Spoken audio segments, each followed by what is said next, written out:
Okay. Yeah, you ready? Yeah, we're good to go. You could text during the podcast. I Definitely. do it all the time. He does. No. Usually he texts me. I'm making sure it doesn't vibrate the table. That's the biggest thing. Okay, cool.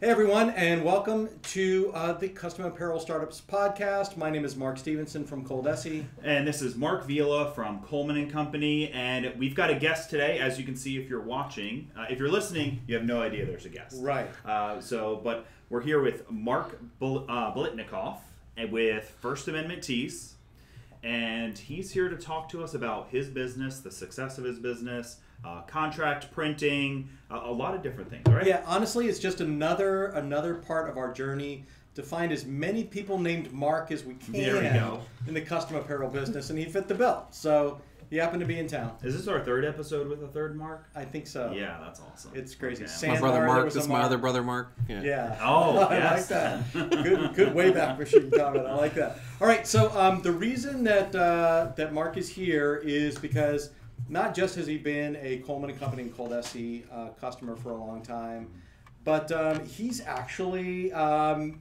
it. So I'm going to let Mark, I'm going to let you tell your story in a minute, but this is a guy that, started a custom t-shirt business, right? Started very small, managed to build up a real business doing custom t-shirts, and then added a contract DTG business on top of that.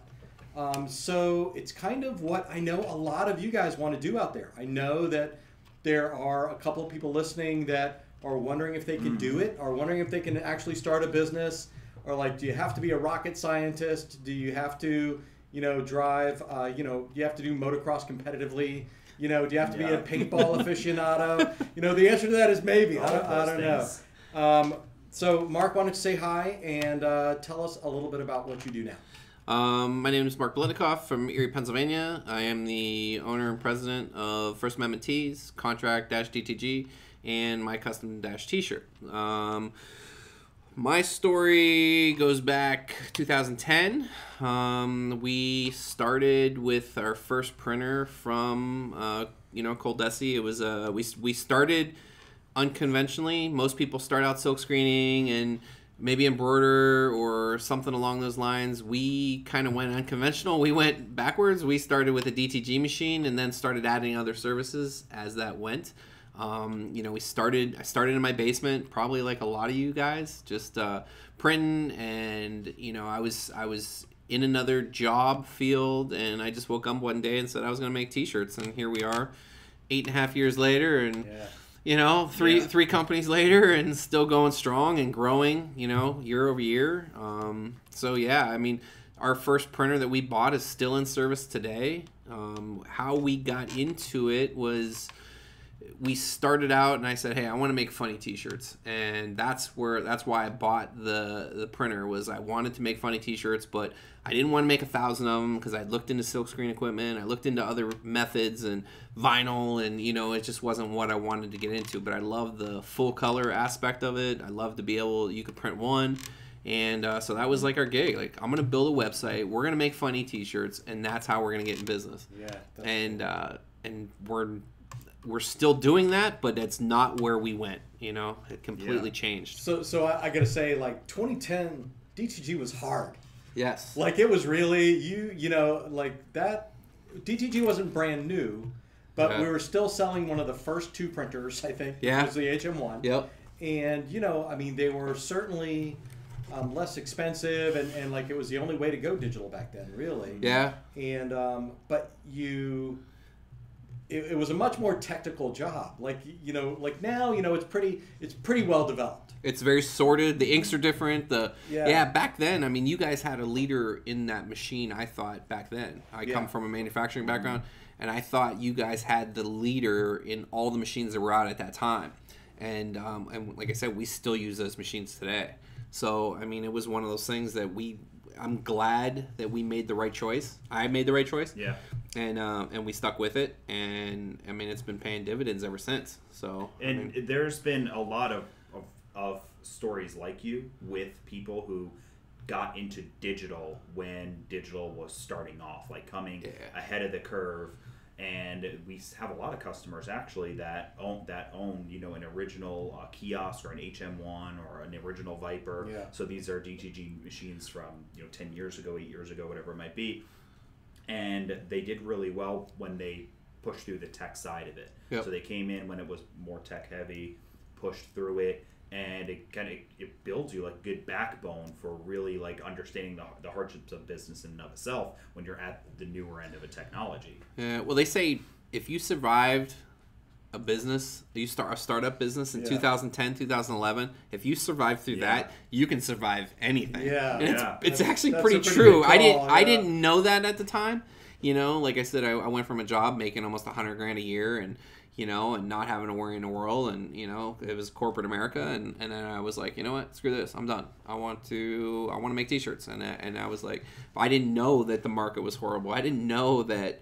Just it's a terrible time to do this. The economy itself was. Yeah. And it was good. Like, I was going to school I requested a layoff. I was going to college for mechanical engineering, and I was just like, but then the business had started taking off, and it was like I had to, I couldn't continue school. Like I had to stop going to college, and I had to focus full time on business. So from you got your HM1. Yep. How long did it take you to go in the black to actually like make money? The first, I had the machine. I got it in June, and I mean there was 2 months of like nothing but playing with it, learning the software, playing with pre-treating, because this is before there was pre-treat machines, and we were still doing a Wagner spray gun and a heat press, and and then it was like figuring out the process, and then I kind of figured it out. I was like, well, I can't have the same machine that's doing the pre-treat, doing the curing the ink, and I needed to have, like, I saw the bottleneck of what was the production, so I added a couple heat presses, and then and then we end up adding another machine, because you're only, in all reality, you only get paid to put a print on a shirt. You don't get paid to pre-treat it. You don't get paid to fold it. You don't get paid to mail it. You don't make any money. There's no value-added services except for putting a print on the shirt. So I needed to establish a base cost shop rate. Right. We were doing it in the basement, and then it overcome my whole house and like my first floor.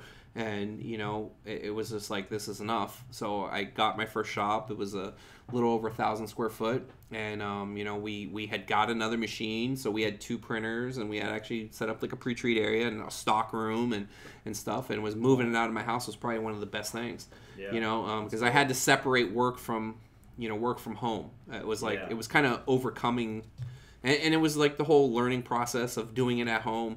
And and trying to figure things out, but being able to work anytime I wanted, walking downstairs, which just wasn't too conducive to like a real established lifestyle. But did moving out of your house, did that extra financial burden like put pressure on you to be more successful, or were you already there and just kind of made more room? It was kind of a combination of both. We were doing a lot more work. We kind of fell into contract printing at that point. We had some customers that needed prints done on a fulfillment basis, so that's kind of where we made the big jump from just doing local t-shirts for groups and clubs and friends and stuff like that, and but then actually someone finding you, and making a website so that people can actually find you.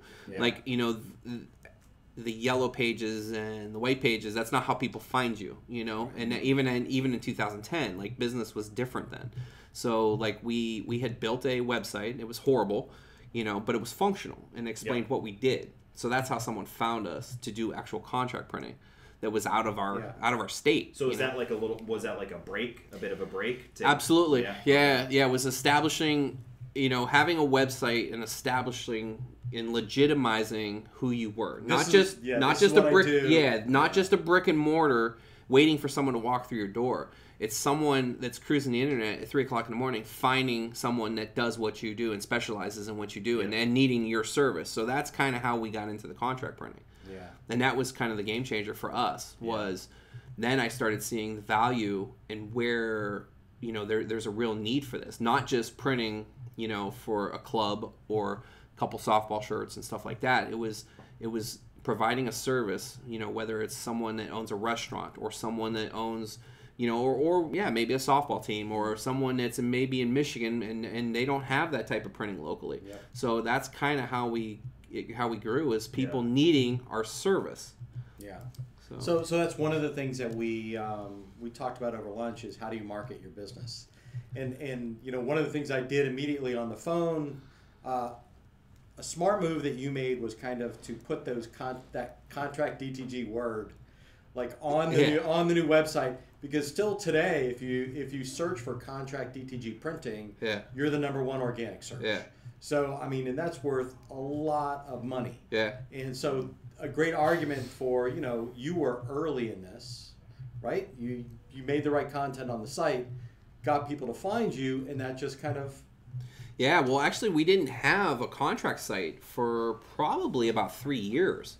Mm-hmm. So we piggybacked everything, the contract printing, everything off of fat-t.com. Right. And so we really didn't have a contract. We offered it through First Amendment Tees, you know, through our website, but that's not really how we, you know, that's really how they found us. And then, you know, then we decided, like, hey, because, you know, of the volume, we need to separate the business. So we have our local, and then we had to have it legitimized, because then you're also confusing customers. You have retail customers trying to get contract pricing, and contract customers scared about retail pricing, and it just didn't mesh. So we had to separate the two customers. That was our defining moment of setting that up.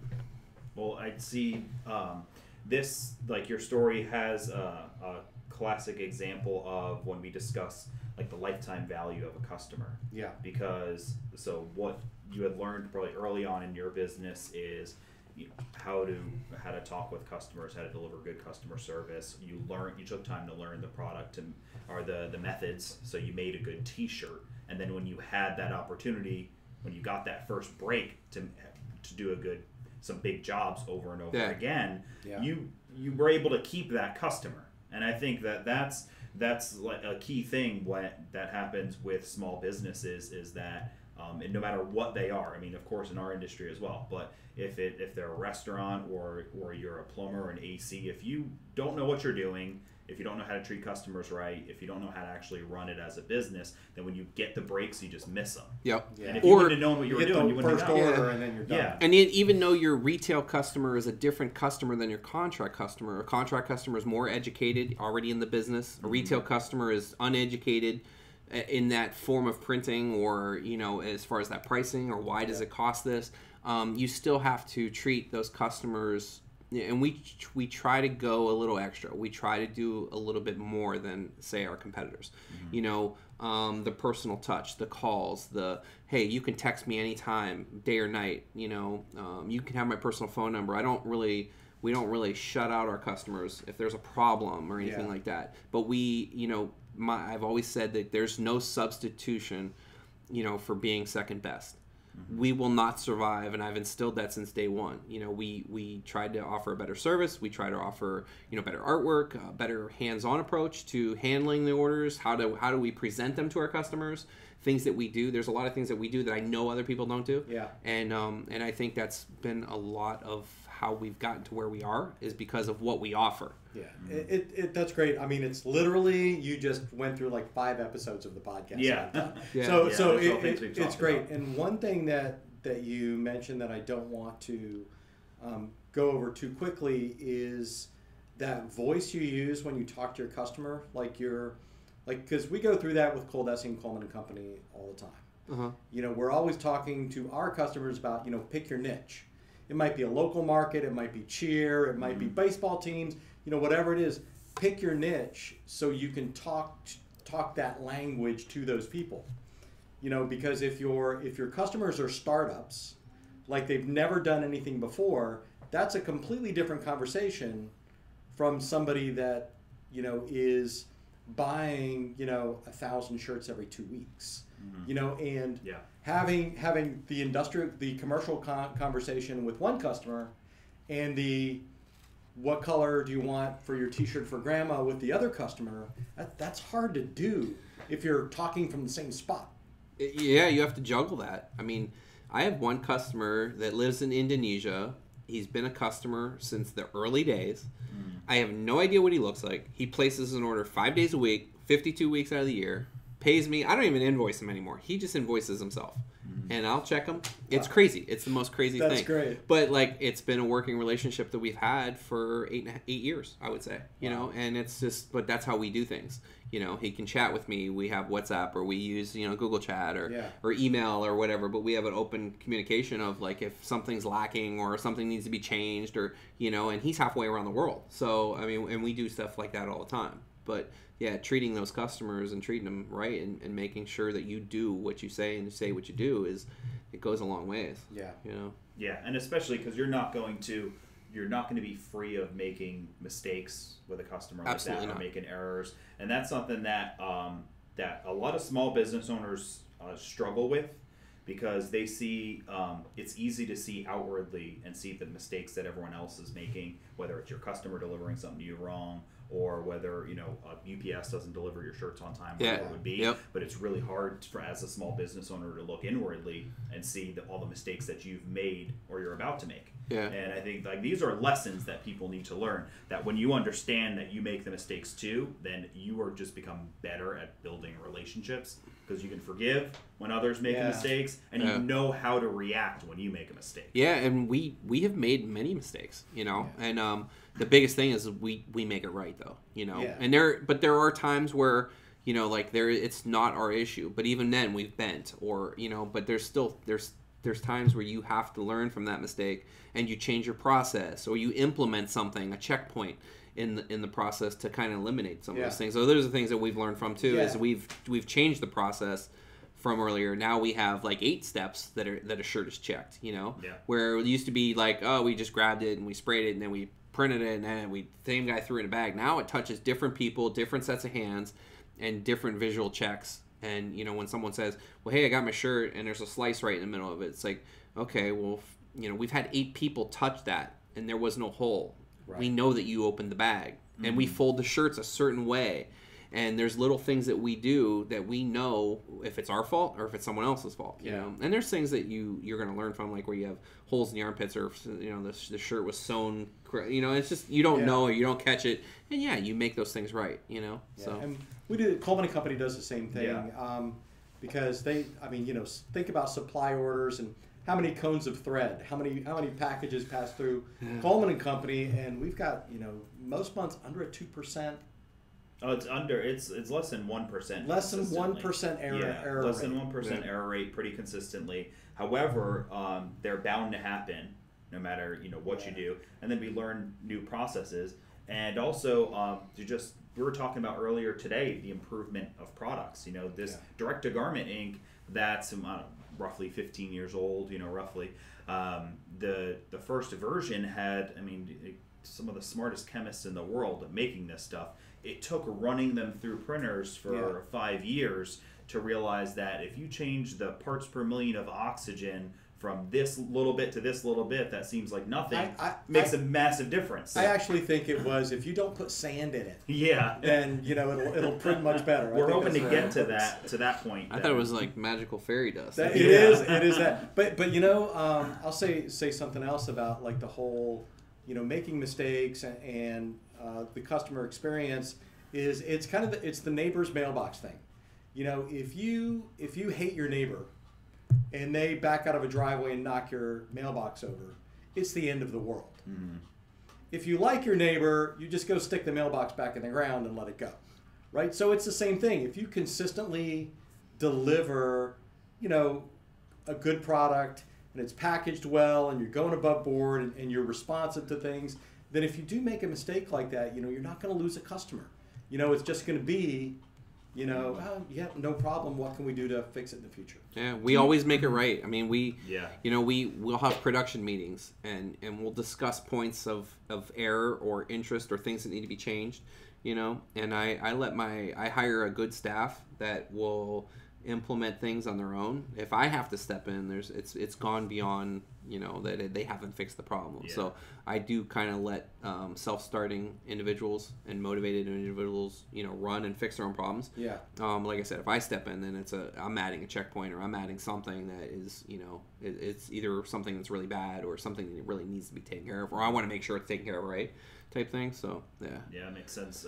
I'm curious. Do you have like a particular mistake, like a really big one you either made as a business owner or to a customer that stands out amongst others? How did you overcome it? There's a couple. There was one where we had a very large contract customer where we had printed something, and it was kind of a gray area. They told us to print the same artwork as a previous job, and they said it was the same artwork, but they didn't tell us to use the new artwork, and it was like this kind of a gray area, and it was a massive, it was like a $3,000 mistake that we had to eat, you know, and it was our fault, you know, because we should have used the new artwork, and it was something so simple, like a black line of in the artwork or something that, like, if I put them side by side, you might not even notice. Yeah. You know, because like we didn't even notice. Like, what are you talking about? You know, and so that was one of our biggest mistakes. That, you know, and something we still stand by today. Like, if a customer uploads the artwork, and even if they say like, hey, same print as the other, or same print as previous job number XYZ 2234, like we kind of stand by that. Or that's a big glaring red flag of like, hey, stop, raise your hand, let's get on the phone with them. Let's send them a proof. You know, let's dig a little bit deeper, because I always tell my guys, like, hey, for you to, you know, to spend an extra minute is well worth. You know, my labor paying you an extra 5 minutes to check on something is saves, you know, even if it's a one shirt fulfillment.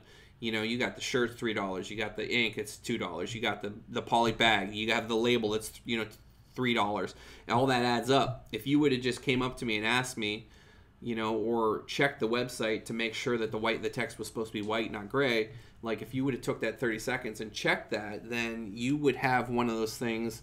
You would have that, you know, that ability to save money, you know, over time. Yeah, and you don't have an upset customer. Yes. Which, when we talk about Yes. lifetime value, they could go away. That could be just, you hit them at the right time, the right place. Last job They could have been. You might not have done anything bad to them ever. Yeah. But they had a really bad day, and you were the last thing that happened, and they just, you know, throw it up, and they're just like, never mind. Yep. And this is what you do. Saying that is the same reason we have customers that will call up here and say, just send me the same stuff I ordered last time. Yeah. So hold on. Yep. This, and this. That's not what I ordered last time. Well, yes, it was. Yeah. You're right. 2 orders ago. 2 orders ago. You know, and I've literally had that phone call myself with somebody who they just literally forgot their last order. They forgot to order something on the, so they added an extra order of bobbins for their embroidery machine. That was a second order. So I went back to it was an hour apart. So to them, in their mind, it was the same order. Yep. They got it the same day. It was all. And you know who's wrong? Job. You know who's wrong? You are. Yeah. No matter, and you know that. Yeah. Like, I have a timestamp on this. I have an email. Like, you know. But at the end of the day, you're wrong. Doesn't matter. Yeah. Doesn't matter. And that's why, you know. That's why, you know, McDonald's invests in the screen that shows you your order. It's why your server at restaurants will repeat back what you ordered. I mean, it's the same thing over and over and over again wherever you go. It's that reconfirming to the customer that you're going to deliver what they asked for, because when you start making assumptions and then it's your fault. It's Burger King's fault. You're way right away now. Yeah. That's why when you go in a biker bar, you see a girl at the end of the bar. You did that. in the biker bar. So all right. I wanted to ask you a little bit more about your business now. Okay. So, what are all the technologies that you use right now? As far as printing services, Yeah. So we do, our primary is direct-to-garment printing. So we're a full-service direct-to-garment printing. We do local, obviously, a lot of contract. We are probably a 75% contract printing company, and that does consist of, you know, a lot of DTG, direct-to-garment printing, a lot of silk screening. We have a lot of mixed orders, so it would be DTG left chest, silkscreen back. We do a ton of those orders. That's interesting. We call those mixed orders.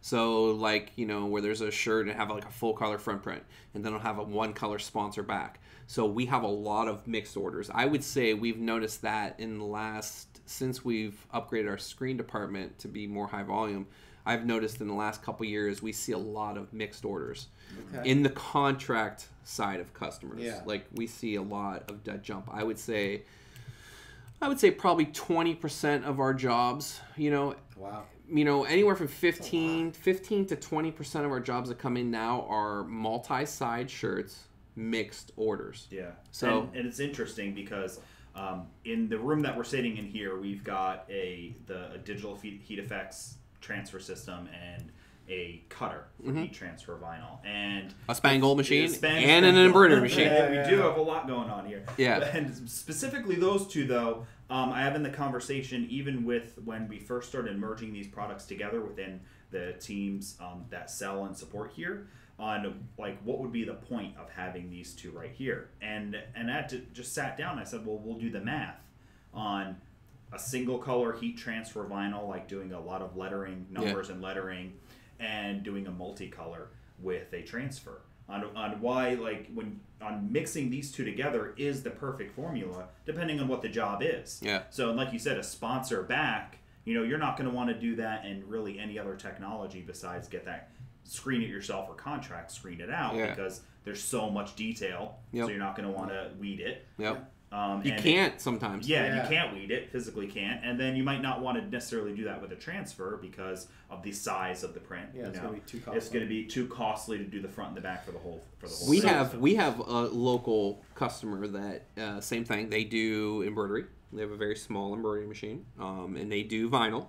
And they got a large 150 shirt order, and it was a 2-color front, and they weeded out all of the vinyl for this. But then they had a sponsor back, and they just they had a team of women, you know, and they lost their tail on this job, doing high detail 2-color front, and then they started doing the back, and they said, we just can't physically. We don't have enough people, and we don't have enough time. Yeah. So they came to us and they said, "Can you screen print this?" We were like, "Yeah." You know. Yeah, and that's with the importance of having some humility in what you could do for yourself. Because when you become a small business owner, you think you can do everything because you can do a lot for yourself. Is why. Yep. And then, but it's important to decide when should you go out and contract out a job. Yeah, it's also a perfect example of the kind of relationships that we talk about. That if you are starting a business and you're going to get digital heat effects, or you're going to get a DTG printer or an embroidery machine, you are 100% going to get asked for things that you don't do every day. Yep. Every time somebody brings an order to somebody that's got a cutter, they want a cap or they want an embroidered logo.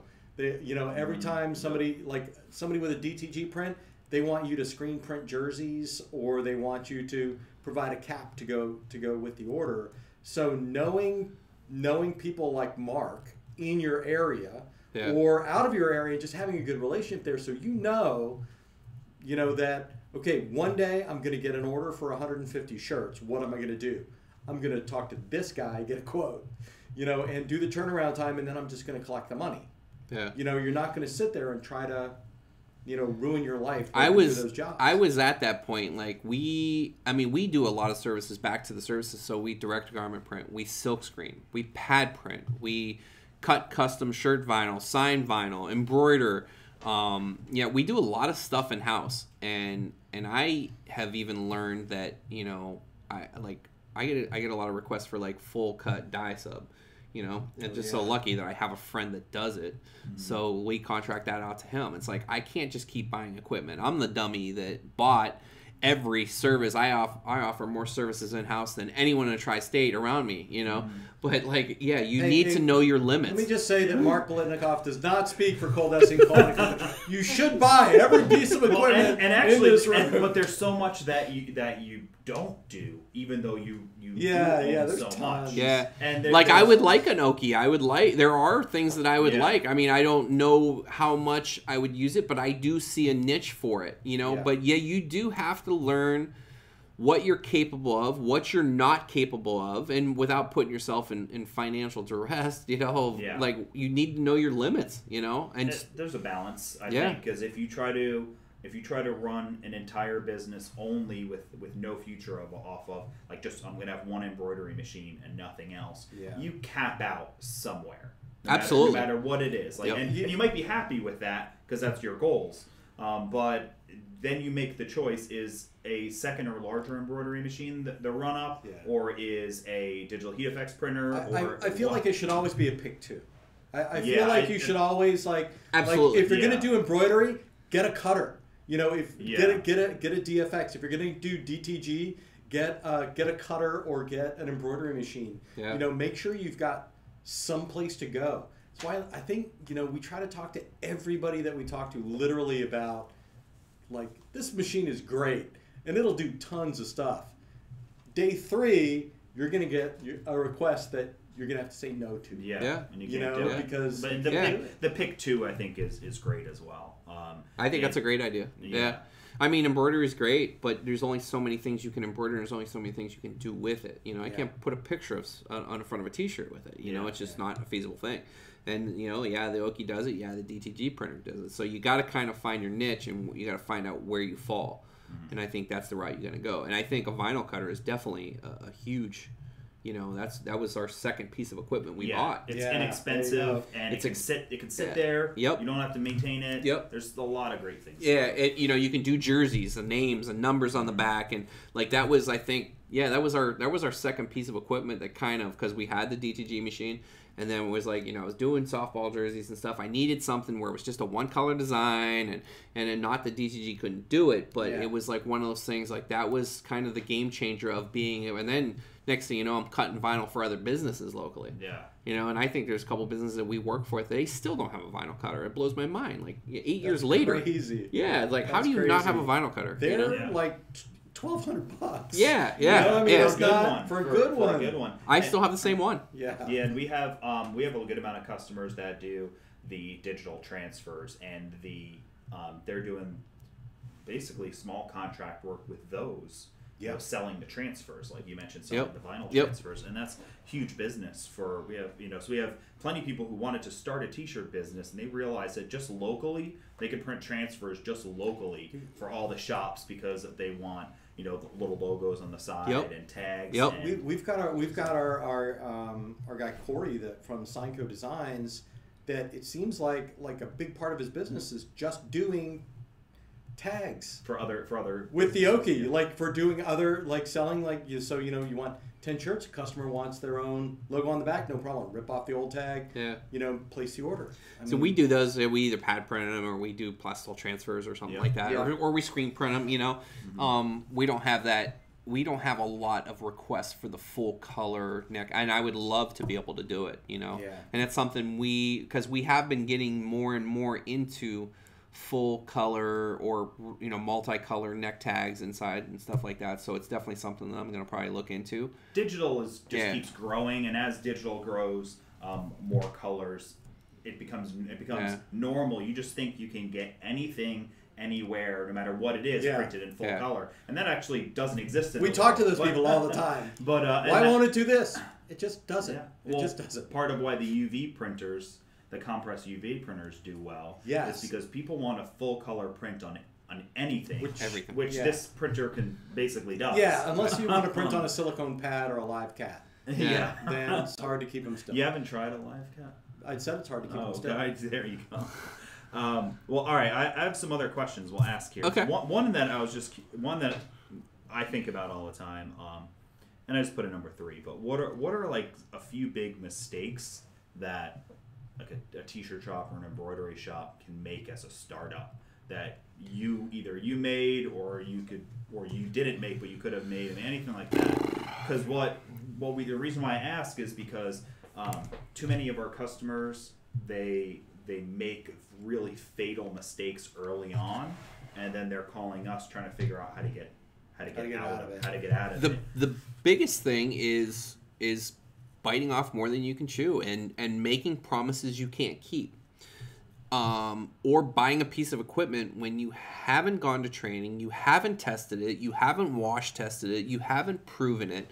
And that's the biggest failure, is like whether it's embroidery. Like, I don't know how many people I see that say, yeah, I have a 100-shirt order, but my machine doesn't come till next Tuesday or next Wednesday or 2 months from now. Or like, why are you taking orders? Like, you have to prove your process before you sell anything. Yeah. You don't go sell it, you don't open up a burger joint and sell burgers without beef and a grill. Like, or without ever making a burger before. Even though, and you can't make a grilled cheese sandwich. Like, you need to learn and prove your process. Like, you can't, you can't sell, construction equipment, and you don't even have a resource for anything, you can't. That's the biggest thing, is I think people oversell themselves. And right now, the t-shirt industry, I think, is probably the hottest it's ever been, and there's so many competitors in my field and local and online, and I think that's, everyone thinks that they can do it.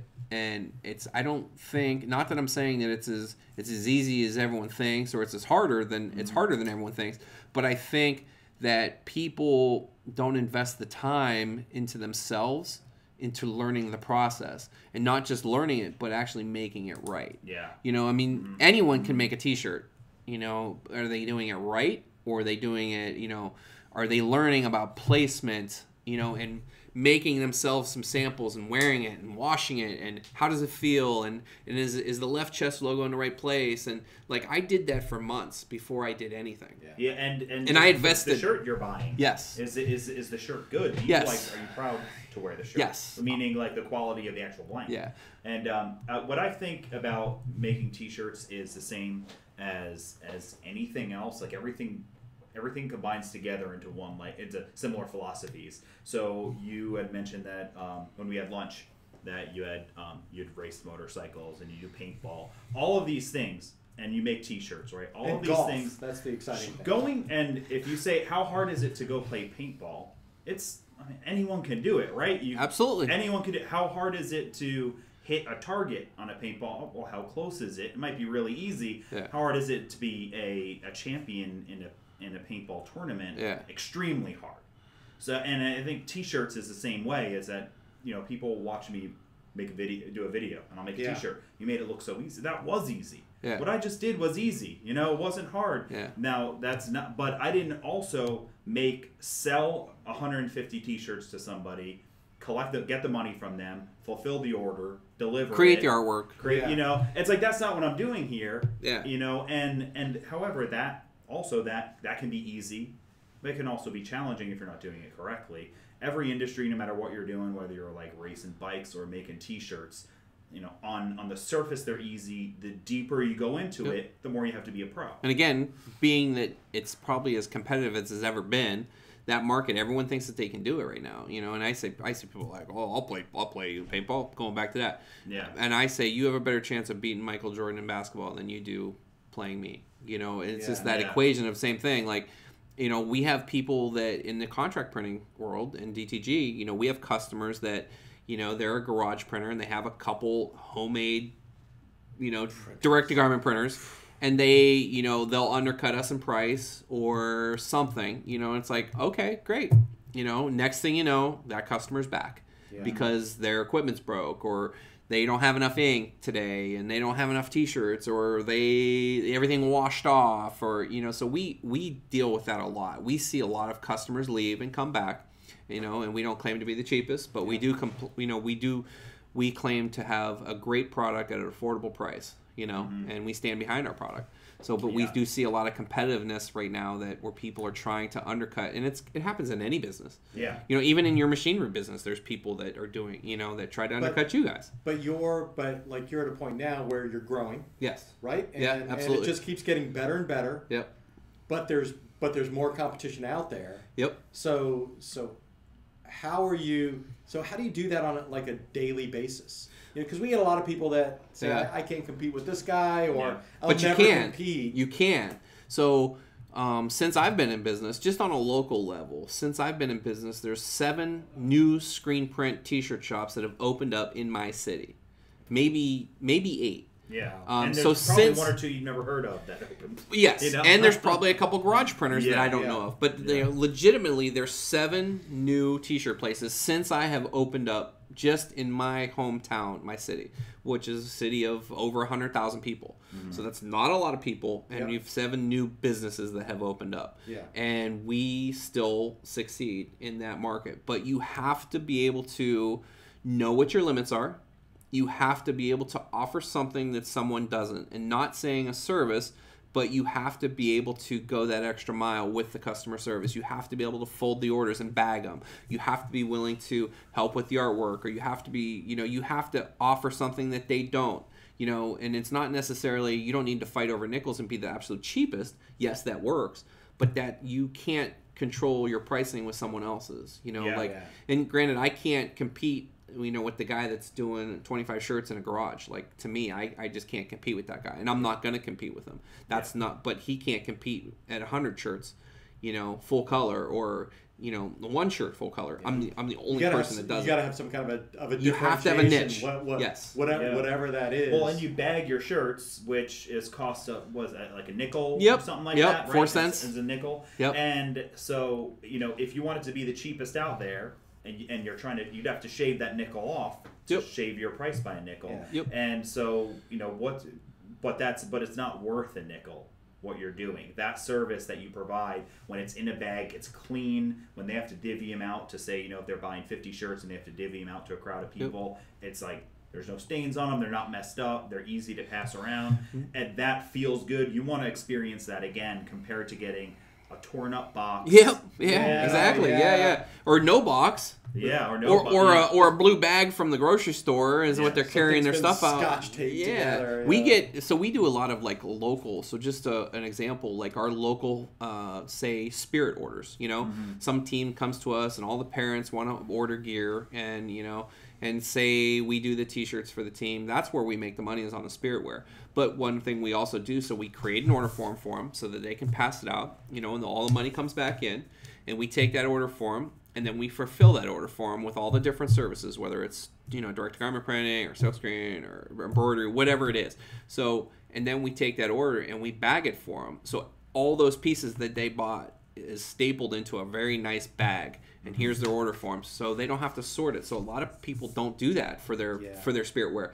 But you know how many parents and moms are like, oh my God, you sort this for us? They come, like, we just found the Ark of the Covenant, and they're like, oh, and that's so hard to do. Well, they have to buy pizza and beer, and they have 10 parents in a room, and hey, who's got the largest? And but we do that, and they're like, oh my God, like, I just want to kiss you. You know how many moms like come in and like, oh my God, like, you just made my day. I don't have to sort this, and they just literally are like, Smith, Jones, and they're just handing out bags, and it's done. I just made their life easier. So that's one thing why I get a lot of spirit wear locally, is just because I take that extra step. And for me to sort that out, it's nothing. Yeah, and we were talking earlier today about like the bottles that we use for ink. Yes. We sell tons of ink for years all over the world, really.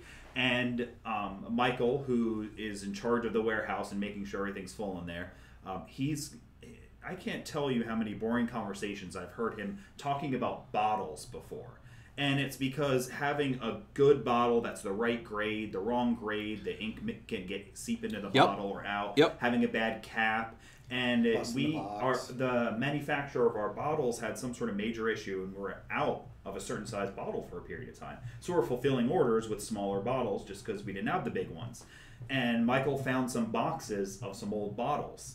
And he's like, oh yeah. And then he's like, no, we're not going to put ink in these. Yeah. Because we have a standard that we're trying to deliver to our customer. For one, not receiving a box with broken bottles. And then also the fact that they can rely on that to put on the shelf to keep the ink safe. It's very expensive. Absolutely. And I'm a longtime customer, and I appreciate that handling of the ink and the pre-treat and everything else, because I have drop bottles, and I know that when my product comes, it's in a nice thick 3 mil clear bag with a zip tie on it. So I don't have to worry about it leaking through my shop. I appreciate that extra step that you guys take. Michael literally goes off the end of the warehouse when he gets new bottles and stuff, fills them up with water, and throws them off. That's great. He's done that, and this one got thrown off 8 times before it broke. I think we're good. To That's use great. This bottle. You know I mean, what? I just remembered that you're the reason that the pre-treat bottles labels are so much different than the white ink. Yes. Oh yeah. When you guys switched the new logos, they were almost exactly alike. And back in like a while back. When you guys switched to, so probably 3 years maybe around. More. It's when we went to. But I wouldn't have done that. So no, it's Genuine DTG. It's when we first went to like Genuine DTG. So it's like 7 or 6. Yeah. I've been here 5. So what happened was you guys didn't have gallons of pre-treat. You sent me liters of pre-treat and to make up for the gallons. So it was getting like 4 liters of, and I thought that was my whiting. One of my guys thought that, and he put it in the machine. So like that. One of my guys. Yeah. No, it was. Yeah. So that was my call. Was like, hey, I called him. I was like, we got a major problem. And then you guys fixed it like instant. It was like implemented, and it was like, thank you. And it's been great since then. Yeah, and then that lesson is because then I came in shortly after that because I remember that it must have been within a year. We got really fanatical about that. Yeah, and then because I was redesigning labels and there was just like flipping out around the building, like, you're gonna redesign, and I was like, I'm gonna make this stuff look good, like modern, because it was now 3 years old. You know? So and they're like, you can't change the pre-treat, and I was like, don't worry, we'll make it right. And then it was actually funny, like just a couple months ago, you had asked me, hey, are they different enough? Are you sure you don't want to make them more different? So I go in the back with my phone and I'm on Skype with him, and I'm like, are these not different enough for you? Hey, listen, like Mark handles the Coleman Company e-commerce stuff 100%. It's completely his baby. Yeah. He mentions the labels, and I'm like, okay, I think I need to see this. Yeah. Well, that was a costly mistake for sure. At the time for a small business. That was a very costly mistake. It was $250 or plus, or in time and clean, and I mean, it was so downtime, no printing, no making money. Like, that was a very costly mistake, and I'm probably not the only one that has done it, because I just watched someone from another manufacturer that just did this same thing. Hey, what happens if you put pre-treat in? And I'm it's junk. Yeah, you're hosed. Yeah. Throw it all out. And rinse your machine. And that's one of the things that, when you mentioned about caring about your customers and having the forethought to prevent them from making mistakes, because that's what you do when you give the order form to the local spirit wearer people, is you're having the forethought, because they're going to make a mistake and then it's your fault. Yeah. Or you might make a mistake and it's your fault. Either way. But when you put together a good form and you give it to them and then they come back with it, then everything goes smoothly and they love it. And that's what we do when we think about labeling all of our products, everything that we label now, and that was one of the things that we take thinking about customers in the future as we come out. We have when we have the printers that we have here, there's an A and a B paper. There's 2 papers. One's an adhesive. If you run it through the printer, it's bad. So we make sure that we do our best from training to the instructions to how the box is labeled to how it's ordered to how it feels. If it doesn't even feel right, we're in manufacturing, we're like, it needs to feel a little bit different, even, because if it's too close, it's too much of a mistake, and it doesn't matter if we don't put this in your printer on there. Somebody's going to be upset at us still. So we do our best to help them. An ounce of prevention is worth a pound of pain. Yeah. All day long. Yeah, I get that. So you've got 11 or 12 DTG printers. Yep. 10. You've got two screen print setups. Yep. You've got an embroidery machine or 2. Correct. Okay. You've got the cutter. Yep. How the hell do you keep all your inventory and stuff straight? So inventory, I come from a manufacturing background, so it's all basically set up as lean manufacturing. So it's all visual. Our shirts, our stock, our inks, everything, thread, everything is vinyl. It's all visual management. So everything has a home, and in that home, it should be visual. So whether it's a small Gildan's, everything has a shop. Like I'm picturing my inventory room right now for shirts, and I know exactly where everything should be. So obviously you need everyone on your staff to buy into that, and they have. So, and yes, sometimes they do not buy into it. It's just human error. But we don't do an actual inventory system. I could not do an inventory system. I would literally pay someone to walk around and count things. If I had an inventory system, I would probably have 3 people walking around counting shirts and ink and everything else, and I just can't do that. So it's literally visual. Our left is, like where we keep our white ink is always in the same place. We rotate it in as the new stuff comes in. It gets pulled to the front. The new stuff that came in goes to the back. Same thing with our pre-treat. It always gets rotated And then in. you can see. It's visual, it's visual. You're not leaving the stuff in boxes and putting it nope, up there? Nope, never stays in box. Everything that comes in, we have a incoming, department, and everything comes in. It's right at the front. So our workflow is in one direction, out another direction. So it goes in, flows through. No matter if it's product, if it's ink, if it's whatever, everything goes down the right side, goes left. Goes, whether it's ink, it goes left this way again, or right. If it's screen print ink, if it's pre-treat, it goes that way, comes back out, goes to the printers, snakes back through, and goes out the front. So it's a one flow in, one flow out type thing. It never changes directions. It always goes in one way, out the other. So, our shipping and our incoming and our shipping are basically right side by side. So it comes in one side for incoming, and it goes out shipping the other way. So basically, it's just like a big snake goes through. Yeah. So, but we keep everything easy, everything smooth. We try to keep it as clean as possible. But inventory is all visual. So like our shirts, our inks, everything is visual. So you manage your blank stock as well. So you've got shirts that you prefer to print on. Correct. And you keep those in stock. Yep, we keep 3 levels of shirts. So we have like our standard Gildan G2000s, and then our next step up is like our soft styles and anvils, 980s, and then our third stock is basically like next levels, like 3600s and 6010s and stuff like that. So we do keep a basic stock, and then we also keep a basic stock of hoodies, and same thing with women's. We have a three rule. We have a Gildan anvil, a soft style. Good, better, best for each line. Yep. So we keep minimal stock because everything is it's basically it's a lot of you order as you need it type thing. So we try to keep our stock at a minimum, but we know that we can have it there in 1 to 2 days. So and the small stock, is that to mainly fulfill small orders and one-offs and quick jobs?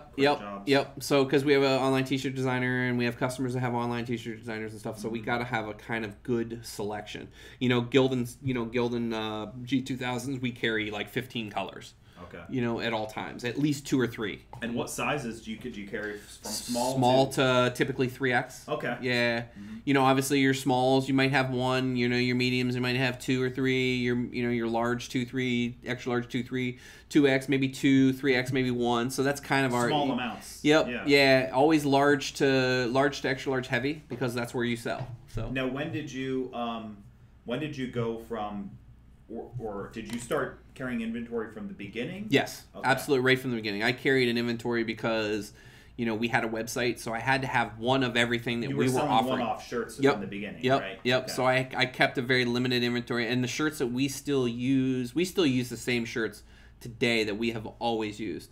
So we found a good shirt, and it has lasted, and it's soft, and it fits right, and it lasts, and the dye batches are good. Yeah. How important is the shirt, do you think, to the process of running a t-shirt business, is the blanks? Absolutely. I think it's one of the most important parts of the process, because, and it's a reason why we have return customers, like for our house lines, is they want something that's soft and feels good. And I've become, from starting this, I've actually made myself a t-shirt snob. Like, I won't wear a standard t-shirt. Yeah. I've sponsored softball teams, and they all maybe want us, we're just going to do a standard cheap Gildan t-shirt, and then we're like, well, yeah, you got to print one, because I would play on the team or something like that. So, and I'm like, yeah, here's the next level, or here's a canvas Bella that I want, so my shirt is always different. I can't wear a standard t-shirt. I just can't do it. Ever since then, once I found out, because I started the business because I wasn't getting what I wanted, meaning comfortable shirt, good artwork.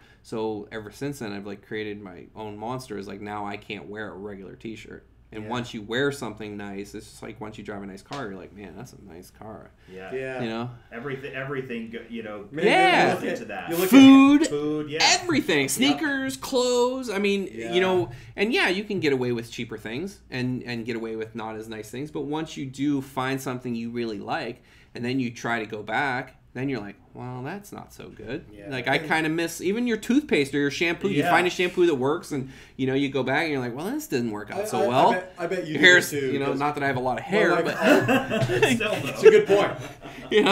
My wife always gives me a hard time because if we go shopping for clothes, you know, the first thing I do if it's got a design on it, you touch it, you flip it over, figure out what it is. Yep. You know, if we're looking for something with her, I turn it inside out. I'm looking at the seams. You know, if it's embroidery, I'm checking to see what the backing is. Yeah. I look at it, it's crap. Yeah. I get rid of it. I was in the airport, and somebody had at the Tampa International, they had a big smiley face like an orange. Uh-huh. At one of the tourist shops, and it was rhinestones.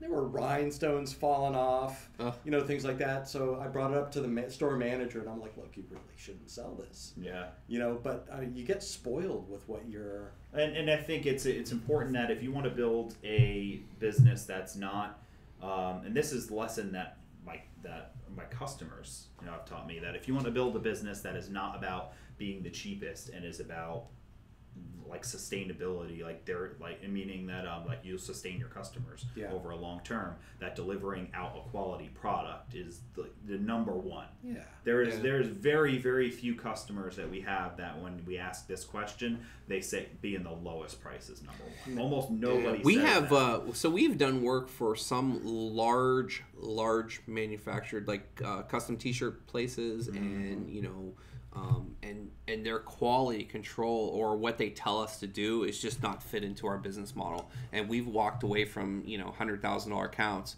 just because of the way they tell us to print. Like, print on this, and we're like, it's not going to work. Yeah. Don't do that. And they can, and over, and then they come back and say, hey, the customer didn't pay for this, so we're not going to pay you for it. It's like, no, sorry, it doesn't work that way. Yeah. Like, we told you, do not send this to us to print. We told you it's not going to work out. We told you don't use this, you know. And it's like, we've had those, you know, like I said, $100,000 plus customers that we've literally walked away from, you know, and even for time constraints, like, okay, you know, we're going to pay you XYZ for XYZ amount of prints. And then they start changing and they start pushing you around just because they're a bigger customer. And they say, okay, well, now you're going to start printing stuff, rush orders, but we're not going to pay you anymore for it. And then we're going to start printing extra rush orders. And then we're going to have like super rush that's going to come in the same day at 3 o'clock, but that print has to leave at 4. But we're still not going to pay you anymore. Right. No. So we've walked away from, again, you have to know your limitations and you have to know your self-worth of what you're going to produce. Yeah, and they'll make you unhappy. They'll drive absolutely good business away from you. Yeah, they'll hold payment because you didn't ship that shirt. It's like, well, we didn't even get a UPS shipment today, and so that's your fault, you know. Right. Or they were late on their end, ordering 1 or 2 days, and then it holds you up, and then they expect you to print it faster, and so like, you know, again, you have to know your self-worth and you have to know what you're capable of too, you know. And I can't push them to the forefront when I have other customers and other time frames, you know, because like that's another thing. We don't miss time frames. We don't ship late. You know, it's like, do what it takes. Juggle the schedule. You know, move printers around, move machines around. Like, we do what we need to do to make sure that things. Yeah, you know, Michael will. There's been times where the UPS didn't come, like. They just didn't come, you know? Like, who knows why? Yeah. The truck driver forgot, and then, you know, now it's 7:30 at night, and you can't. The UPS at this point in time, the truck's back. They're not sending a truck back out. Yeah. From the warehouse, you know. So, you know, he's loaded up his Jeep. I do the same thing. And dumped him off. Yeah. And the thing is that you'll rarely be pat on the back for doing that stuff or thanked. Or people just won't even know you did that. Yeah. Most of the time, they don't know all the great things you've like really pushed to make sure that it gets there on time, or that you fulfill it on time, or it looks right. And you have to. So I think that you've got when you're in business, you have to go into that saying like, all the hard stuff I'm going to do is most of the time nobody's going to know that I did it. Yeah. But they're going to stay with me. They're going to pay me what I'm worth. I'm going to be happy. I do UPS deliveries 3 days a week. I mean, I used to do USPS and UPS deliveries every night. Wow. And then finally we started getting pickups. Now we have pickups every day. But still, there's jobs that come after that point that I need to, you know, and thank God we're like literally 100 yards from the closest USPS. So we can literally walk it down. But we walk down bins of stuff. every night because of the deadline and things that have to go. Yeah. And it's not like we don't look at it like, hey, it's not my job, but I do it 3 days a week. I have to go up to UPS store and drop off a box of boxes, and I've been doing it now 'tis the season, but no one knows that I do that, but I have to do it. Yeah. I have, we have deadlines that we have to meet, and they have to ship by certain dates and stuff. So this is a great example for those of you that that you've got the small business, you've got a home-based business, you're a garage printer, and you're competing against guys like Mark. So when you think that there are these big shops that have a lot of equipment, that have a big advantage, and all they have to do is get their people to do this, and it's so easy for them to do 500 shirts. I mean, none of that is true.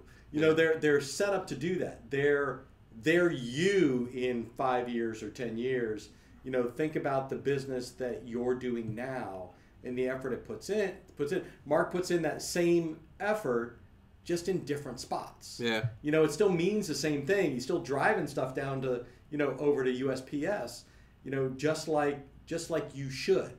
Yeah. So, if you're talking to a customer and they want something today or tomorrow, and, you're going to have to skip the first part of baseball practice to do that, you might want to think about doing that. Yeah, and back to what you said too about knowing your limitations. There's like you have to find where your point is, where you say, if I do any more, I'm gonna break. Right. So I can't do that. So I don't have a problem dropping the stuff off at UPS on before I go home. Yeah. However, I'm not going to drive to the airport at 11:59 every night and then come back in the shop at 6 a.m. to start. Because I'm not going to sleep or eat. So don't allow yourself to break to do those things. That's why I really don't do any work after 10 a.m. Yeah. It's just too much for me. Too much. Well, I think we spent an hour together. Yeah, here. That's good. Some of the takeaways I think that if you're listening, you should really think about on this are like Mark's attitude, like about his business and about his customers. I think that's like you can't put a number on that, or you can write down what brands of shirts he used, and those are all cool things to write down and think about what he does. But there's like an overall attitude about how you run your business, how you want to treat your customers, and really you can hear how you want to treat yourself, like as a business even owner. My employees and your employees. You can hear all of that, which makes a good business, which in a way that drives success. Those are the formulas of success that you can't put it in a math equation. Yeah, I like that my employees look up to me, and I'm on kind of like a friend, but I'm still a boss, and whether it's a customer, employee, anything, I treat everyone the same, and you have to put that time in. And it's not that I'm looking for self-recognition, or not that I'm looking at a return on my time, but 2 years from now, it will pay off. Or 3 weeks from now, or 5 years from now, like that's still paying off, but I haven't done it. Like I still have that personal touch, and I instill that in my employees too. Like take the extra time and tell them, hey, your product hasn't showed up, whether it's a contract customer and they're sending stuff to us in 7 boxes and they haven't showed up and they're supposed to leave tomorrow. It's like, hey, your product still hasn't shown up. We're going to do our best, and write that extra email or give them a phone call. And, we try to solve as many problems as possible, and we try to talk to people and let people know and give them that personal touch. And whether it's, we just don't want to, just forget about them and sorry, that's your fault, no, we try to let them know, like, hey, there was a snowstorm in the Northeast and we haven't got your boxes, but we're still going to try to get it out for you, So, I mean, you need to spend time and effort, in that, and invest in your future. Gotcha. So this is what we're going to do for you guys that are listening and watching on YouTube, is we're going to put a link to Contract DTG, to Fat Tees, to Mark Biletnikoff's home address and his home phone number. Yeah, sweet. We're going to do all that. No, so if you, a few things, and to the success story that he did for us on coldessie.com. The main thing that I would love everybody to take away from our time today is that you're listening to somebody that has been through what you are probably going through right now, and has come out the other side and been successful with it. And the way he did it is really clear, and embracing the technology, doing everything right, treating customers well, approaching his business from an organized standpoint, treating his employees well. So everything that we talk about in all of the podcasts and in almost any small business book that you care to read is what he's done. It's not, he didn't invent, magic telephones. You know what I mean? Or the wheel. Or the wheel. Like everything that he's doing can be done, and it can be done again. And also, I hope if you're listening to this, and if you need contract DTG, that Mark sounds like a guy that you want to do business with. And if you are an embroiderer, or you've got a DFX, or you're a small business started out, put together your team now of contract decorators that will help you handle overflow business until you're ready to bring it in. And this is a great place to do it. We did that, and it's tough to find good people. We had to do that at a point. We had contracted out stuff, and we still contract stuff out when we're overflowed. And it's, you have to have those relations set and someone that you can trust. And don't just pull the plug on the first person you meet just because their price is right. You get in what you get out what you put into anything, whether it's your business or anything else. So be careful. Absolutely. Ask a lot of questions too, verify who you're working with and visit them or do whatever. But you definitely need to, because they're a direct reflection of your business. They're doing work for you. They are a reflection of you. So and be careful. Yeah, definitely be careful. And I have to talk about supplies when it comes to this stuff too. Yeah. Because we had somebody recently leave a review, and they're like, I found this product cheaper online, but you're local, so I'm going to buy from you. To kind of a review. And it was 4 stars, so I was like, but I really didn't like it. It bothered me. So I start doing some research and talk to the customer, find the product that they were buying, the paper they were buying. It was not the same paper as our paper. It was a different product that was cheaper. And then you start looking at more in the reviews on that product. It's a very inconsistent product. So it's an inconsistent product that was marginally cheaper from a company that nobody's ever heard of, and you start adding all that stuff together, and now this is like your business that you're staking $20 on. You're betting $20 a month compared to doing this is the number one ink in the world, or the number one paper in the world, and you're gonna bet your business on $20. And the same thing with the contract printing. You're taking all this time to build up this business. You finally get a big enough customer that you sometimes have to contract out. You could do a bunch of business in. We got to contract out a bunch because they give you big stuff.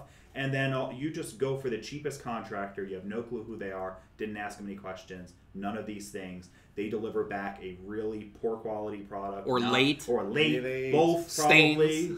And then now you have to deliver that to your customer or lose out on the $3,000 or $2,000 you spent getting the biggest order you've ever had. That's the way it happens. And that's what your biggest orders you're using a contract printer for, and this is what you have to explain. So are you going to bet? How much are you willing to bet your business on?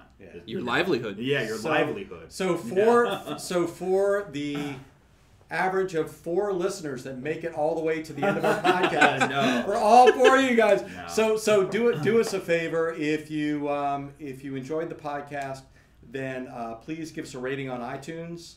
6 stars on iTunes, 7 stars on everything else, and mention us on Facebook. You're welcome to join the Custom Apparel Startups Facebook group if you're not already. We make sure that everybody gets notified when the podcasts come out. We post those in the group, and you're always welcome to ask Mark Vila and I any questions having to do with marketing of the business. Absolutely.